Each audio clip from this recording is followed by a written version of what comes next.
Hey guys, today I have with me Tracy Malone, who has a YouTube channel called Tracy Malone on YouTube and runs a channel or a website called Narcissistic Abuse Support, which is a resource for people going through narcissistic abuse and trying to recover from it. And she's trying to consolidate a bunch of information. So I'm really glad to have you on, Tracy. If you could talk a little bit about what you're trying to do with those two sites and introduce yourself to my community, that would be awesome. Sure there. Hi, I'm so honored to be here. I've been watching your channel for a long time. I have been making YouTube videos for about a year, and my channel is growing nice and steadily. And I then started making a website, which has all of these support resources for people going through this kind of horror in their life. There are agencies all over the country that can give people free counseling. And I thought we really need to put this all in one place. And so I have that. It lists websites, it lists meetup groups, and that has grown crazy good, as well as my Facebook group, which is also called Narcissistic Abuse Support. Okay. We just hit 2,000, so it's pretty cool. Oh, wow, that's awesome. Well, I'll put a link in the description to that too. I didn't realize you were doing that. And it's funny you mentioned that. The other day during one of the live streams, some people were talking about online resources, forums to continue conversations. And they were just commenting that there weren't a lot of really good ones. I mean, there's some Facebook groups. I didn't know about yours. And I try to do my discussions within the YouTube videos. YouTube for a forum is not really a great way to do that. So that's great. So I'll have to check that out. I didn't know you were doing that. Yeah, it's pretty fun. You know, we get people from all over the world, and they are so eager to help others. And it's just been such a great community. So I'm learning how to run a community that has 2,000 people in 3 months. Wow, that's awesome. That's a pretty good growth. Wow. It's really growing fast. Yeah. So I wanted to ask you a little bit about your story, because I know it's been a bit of a whirlwind. I mean, and most of us who go through this do, but yours is a little unique. And I know you have a lot of videos on it. And maybe if I can, what I'll do is I'll if you have a playlist I can link to, or I can just link to some of those videos, because you guys should really check it out. It's a really interesting story. But if you could give a little bit of your background on how you became aware of narcissistic abuse and how it impacted you and how you've grown from it, that would be really helpful. Okay, well, if you go and watch my channel, you'll know this one right out the gate is that a year ago, the man I was dating for 2.5 years called the police and had me arrested, calling it trespassing when I came there to forgive him for sleeping with 2 other people. And he did not want me to know that what we call door number 3 was sitting in the car. And he'd been with her for 2 years of my 2.5 years. So he could not afford to have us talk. So the best thing was to send me to jail. And of course, that just put me into total trauma, total shock. And someone said, he's gaslighting you. I looked it up, and my journey has been continuous ever since then. And one of the things that was particularly interesting to me was once I started to learn, and I'm thinking, you know, I call him 3X. I'm just sitting there thinking and trying to figure out what the hell just happened with that. The reality was that I had divorced a narcissistic family. Yeah. And so now the pieces of my life are coming together. And as I further dug, I realized that my mother, who had passed away just a few months before that, Oh, wow. was indeed a narcissist. So that explains my sisters. And so like all of a sudden, like my entire world has opened like an onion, and I am hyper learning, and I started making the videos to just teach people and share my journey. Yeah. And one of the things that in my divorce was that I was married to someone who had some money. His family had money, and they went for the kill, and for no apparent reason, as far as I could see. Nobody could understand it, but they were out to financially ruin me. They were out to smear me, and it was not a pleasant 7-trial divorce. So Well, that's amazing you mentioned that, because you went through, even though in this situation and what you went through now, it was relatively fast because you had your arrest, someone mentioned, pointed you in the right direction, but you went through a nasty divorce with a narcissist without knowing. I mean, I know for me that the 2 years up until I had my epiphany, it was a living nightmare. So, I mean, and then if you're dealing with someone who has money and resources to even ramp it up, I couldn't even imagine the nightmare you were living during that period of time for those 7 trials, which I'm sure that wasn't 7 months of time. That was probably a significant amount of time. Yeah. It was a long time, and it was so ugly, and the tricks, that the games that they pulled by bringing false evidence into court, Yeah. and lying to the judge, and my mother-in-law getting on a stand with a cane pretending she was this little old sad woman. It was like this act, and nobody understood. I certainly just didn't understand it. I was seeing a therapist at the time. He knew my ex-husband. He then knew and met 3X, and he knew my mother. And this therapist knew nothing about narcissists. And I think if he had known more, I was swooped up by this second husband that I was divorcing now. Mm-hmm. When I was going through the divorce with my first husband, he kind of swooped in, love bombed me in crazy ways. I wasn't ready, and all of a sudden I'm swooped up and in love, And the same thing was happening when 3X came along. I was only 3 months out of that horrific divorce. My head is spinning, but because he came to me from a friend. Yeah. I trusted him. They're like, oh, he's gone through such a terrible divorce just like you. Well, as it turned out, all of that was a lie, and he had been torturing his ex-wife. So, yeah, it's and what you talk about, that was one of the things in my situation that kind of scared me, is I knew that patterns repeat. So I knew when I left mine, and I didn't know what was going on or what the deal was. But I knew that if I jumped into another relationship, the likelihood that I would just, lather, rinse, and repeat would be really great. And even with that, I am so fortunate that my therapist at the time was aware and knew about personality disorders and PTSD and trauma. And I mean, it was just like, and I didn't even seek her out for that. I mean, she was recommended. I went to her. Had she not known, and she was treating me like a typical therapist who doesn't understand these things, I wouldn't be here right now, doing YouTube stuff, and I would be an emotional wreck. I would still be living that nightmare. And I would imagine once you had your epiphany, everything just opened up. Everything. And I see things through a different lens. I say this all the time on my channel, is that things that happen now, even with my siblings, I look at it and I go, oh my God, that's a pattern. That's what they've been doing my whole life. That's abuse for them to tell me they're going to kill themselves and hang up on the phone and not let me reach them back. Yeah. That's abuse. And it's not the first time, it's like the 8 millionth time.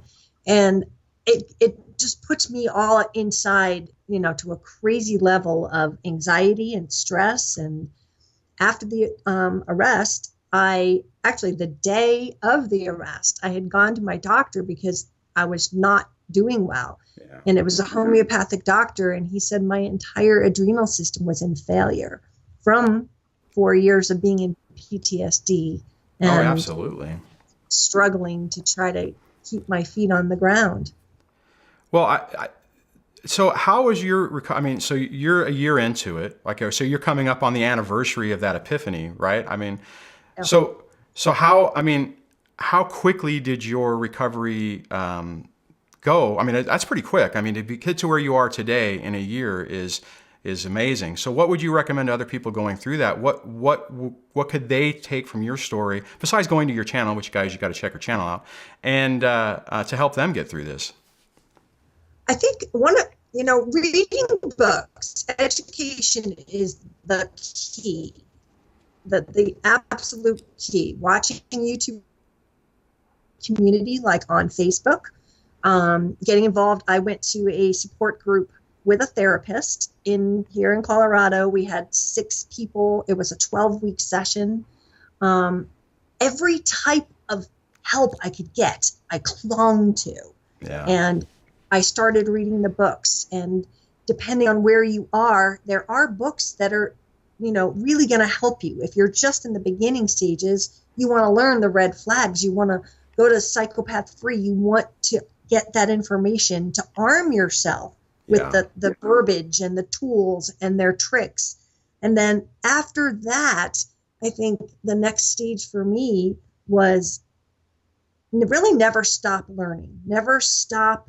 Like to this day, if I don't listen to 2 or 3 videos, it would be an unusual day. Oh, wow. And I'll listen to them in the car as I drive, just because I don't know that part. And a lot of my subscribers have questions. So this week I went to a 3-hour thing on child alienation, a conference.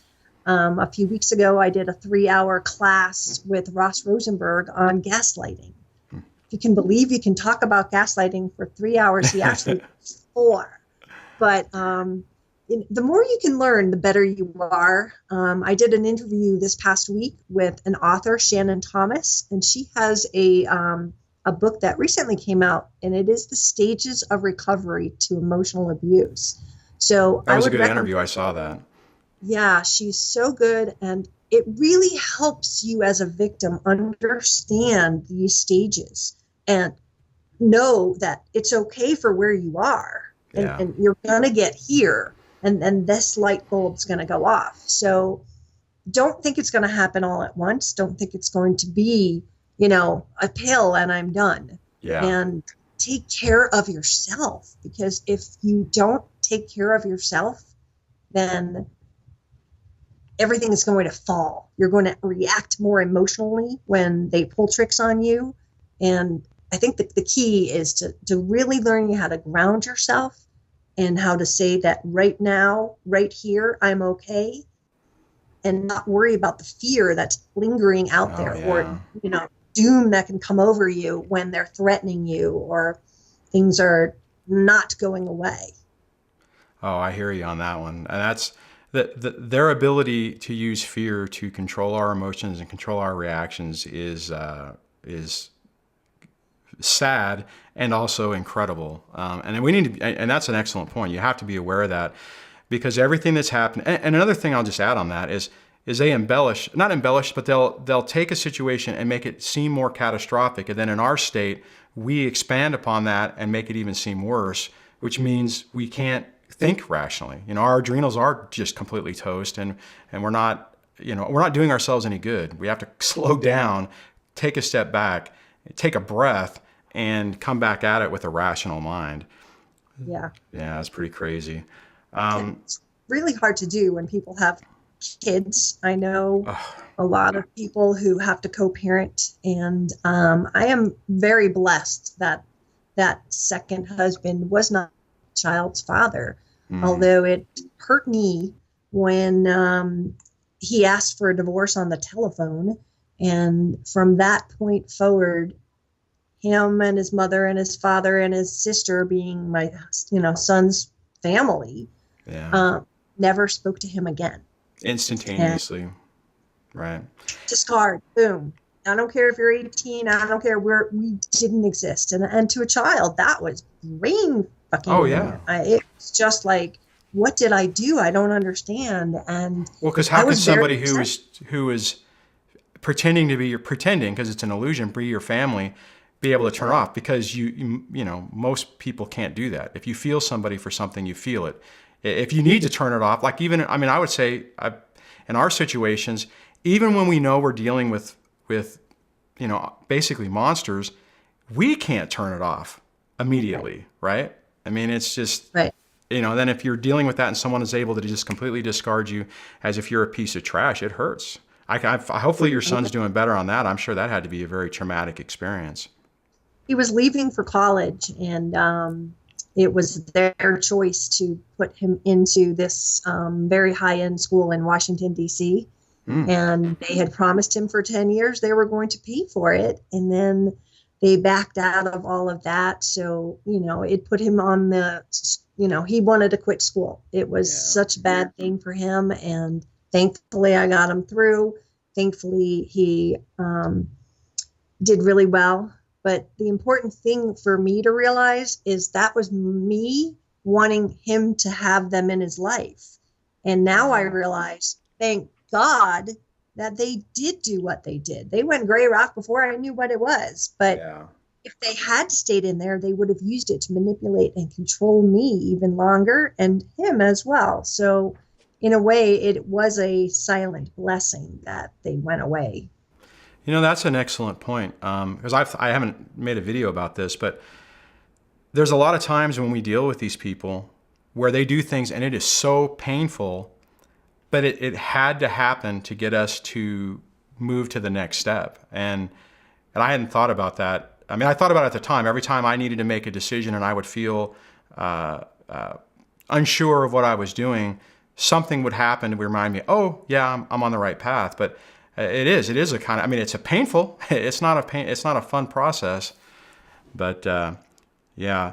Now you were talking before in your earlier videos, you had actually met up with with number 3, and you guys were doing some projects together. Has that still progressed? Are you guys still working on that? Oh, you mean the other girlfriend? Yes. Yes. She actually lives in Australia. Right. And so she went back. She was here and stayed with me for 3 months this summer. And that was a really big part of our healing together, to actually talk about the same narcissist and the personas that he had built for each one of us. And that was interesting because, you hear about they mimic whatever you like. Mm-hmm. Here we were, same guy. And she would say, oh, he loved music. And I'm like, he hated country music. If I had it on, he would turn it off. But each one of us, he molded himself. But we talk all the time. We're still very good friends. And I am going on my bucket list, which is to go to Italy. I am going in October with her. Oh, and that's we're awesome. Spend 2 or 3 weeks traveling around Europe. Well, one thing I just want to mention is when you were talking about your situation last year and the person was in the car, this is the person you're talking about, right? So, so you basically, I mean, so you went through that nightmare, and then shortly after, this person was discarded and went through the exact same thing, and then you guys reached out to compare stories and basically validate. I mean, and I know you have videos on that, and I'll link with that into the descriptions. But if you could just kind of briefly touch on how you guys, that initial interaction where you basically realized you both were played, and you both were dealing with somebody who had a serious problem. Yeah, well, she's very spiritual, and I think to this day she takes the word narcissist a little bit like she doesn't want to hear that because she thinks it's an excuse word sometimes. But when she first reached out to me, there was still a restraining order on me and her. And she was back in Australia and knew nothing about it because she left right after the arrest. And I told her I could not contact her. She could not contact me. Well, what she did was she reached out to the DA and got that restraining order lifted and said I was no danger to her. And then after she did that, I was able to talk with her. So the first conversations that we had were, she had no idea that I was still in the picture, and I had no idea she had been in the picture that long. Right. So he had used me over the years to take care of his teenage son, and he would go on business trips and just say, hey, I'm gone from Wednesday to Friday. Can you take our, the son? And I would watch him, and I would care for him and take him to the hospital when needed. So he was using me for all that and claiming poor the entire time. So I was his money bags when in reality, I found out he made, $300,000, and he was taking her to a hotel in my town while I watched his son. Wow. How screwed up is that? Well, that's. I think that I think the main takeaway on that for folks is that, just whatever the illusion is that you think you're living, and whatever night, when it starts coming out, it's just nothing is beyond these people. And I'm sure during part of this, you were probably questioning yourself on, well, because you didn't know initially, but in the beginning stages of it, I mean, like even in your other divorce, you just don't know. You start second guessing yourself. I mean, it's like, and that just hurts you. It doesn't help you. So how soon after that was she able to reach out to you and you guys start that process?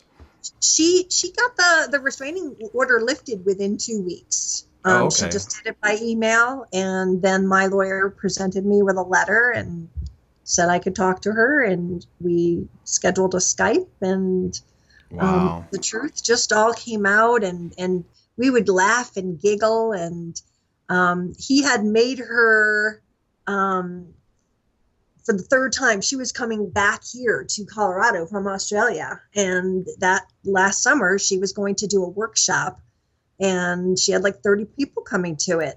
And he texted her and said, no, sorry, you can come to your workshop, but you're not staying here. I have someone new.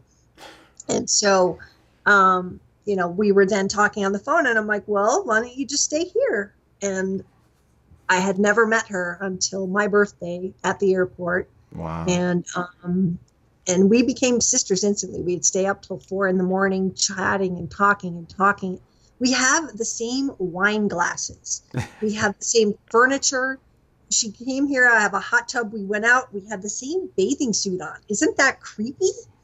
Wow, that is pretty crazy.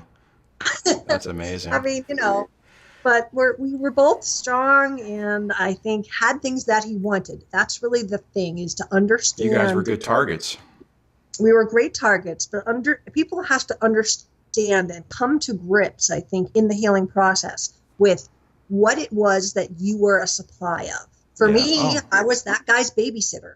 I was his money bags, and I didn't have a lot of money, but I took him on a whole, a tropical vacation and whatnot, and loaned him $10,000 that last year because he could hardly pay his bills. So if I look back, those are the things I was used for, and sex. Yeah. And then if you look at his son was going through a lot of emotional problems. He tried to kill himself twice, and she was a spiritual coach and someone who helps people get back on track. So he used her to basically counsel his son. She's also a massage therapist. So when she would come here, like, she bought a massage table just for his house to give him a 2-hour massage every day.